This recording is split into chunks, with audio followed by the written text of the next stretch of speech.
What is going on, everybody? Welcome back to the channel. Aftersound here, bringing you Splinterlands content every single day. We also stream right here in this channel every Tuesday, Thursday, and Sunday morning, so come by and say hello.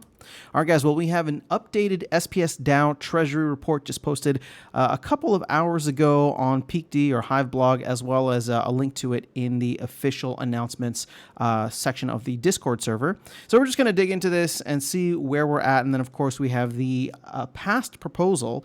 It just recently passed, almost kind of like very quietly and very sneakily at 68%, that is going to start paying the Dow, paying the, I guess the Dow for providing liquidity for the liquidity pools. So let's jump in. Love the transparency here. You can see the SPS Dow account is the wallet, both in-game and for Hive Engine, and then they list their Ethereum and BNB Smart Chain wallets as well.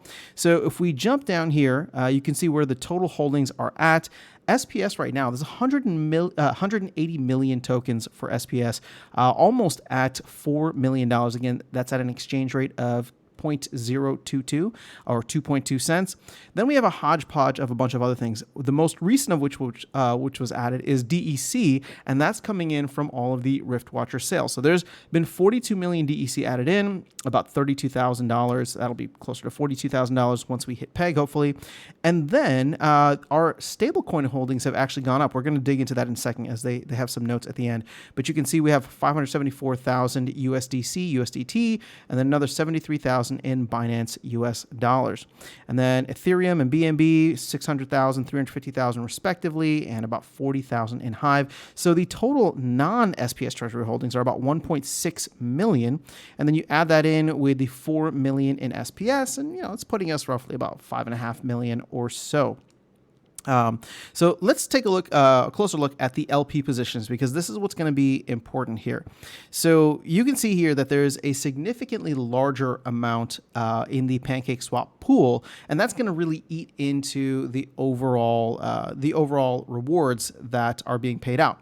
Now, I don't think that this is necessarily a bad thing. Obviously, it passed. This is close to half of where we're at from the LP standpoint, but the SPS ETH is significantly smaller. I mean, there's like $800,000 worth of liquidity in Ethereum. So this is not going to eat in too much on the SPS ETH side.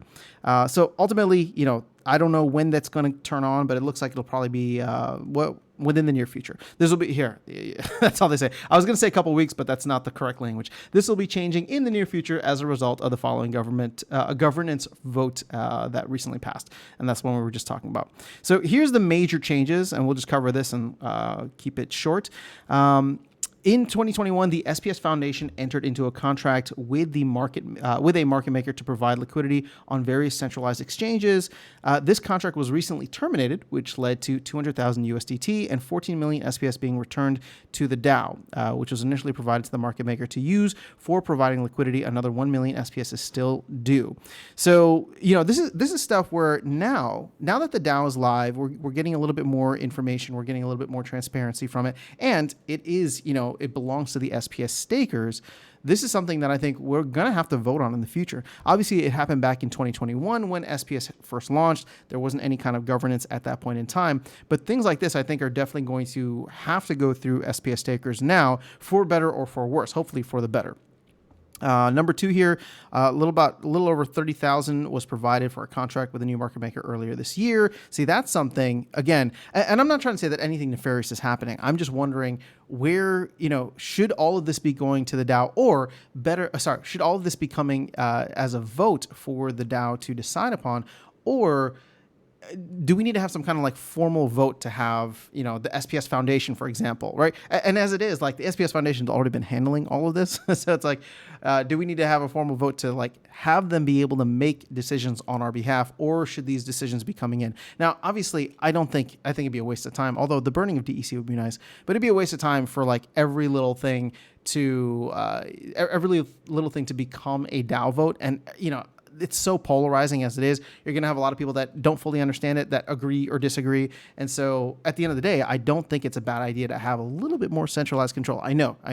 That's probably not where we want to head, but it's centralized control in the sense where we vote someone in, or we all agree that the SPS Foundation is acting on behalf of the SPS stakers for decisions like this with new market makers. Because I don't know, as we hopefully enter in another bull run over the next 12, 18, 24 months, there may be other opportunities like this. And I think one thing that would be very detrimental to the overall process if we were to decide on every single thing with the Dow is the 14-day period, right? Where somebody has to submit a pre-proposal and then it goes to a full proposal. And it's like, you can't act quickly. And when you're trying to deal with partners, it's like, you want to be able to give them the information, confirm that you'll be able to do X, Y, or Z, and not have to wait a long time. So that's kind of what I'm getting at. But as we see a lot of these actions that were taken back in 2021, then of course earlier this year, that's a question that quickly comes to mind when we talk about governance of the Dow funds overall. Number 3 here, 33 million SPS tokens were sent to the Dow on July 25th from unclaimed SPS airdrops. That was part of a governance proposal, something that I actually voted against, but the Dow has it now. The people voted, the Dow has it, so I guess it's good that they're sitting there. Approximately 42 million, and this is number 4, approximately 42 million DEC has been earned by the Dow for the sales of Riftwatcher packs. So we have already seen that impact here. So $5.5 million is not an insignificant amount of change, but it's not, something like this isn't gonna rapidly change overnight, right? Like it's not gonna change. It's not gonna save the team or save the game. Like $5 million is cool, but the operating expenses, it goes so much further than that. So here's where the beautiful part is, and I'll end with this. We have 180 million SPS tokens, right? Currently valued at about $4 million. The whole goal is to get SPS as high as possible, because if we do get it back to its original, but previous all-time high of $1 or around $1, I mean, that's $100 million or $180 million.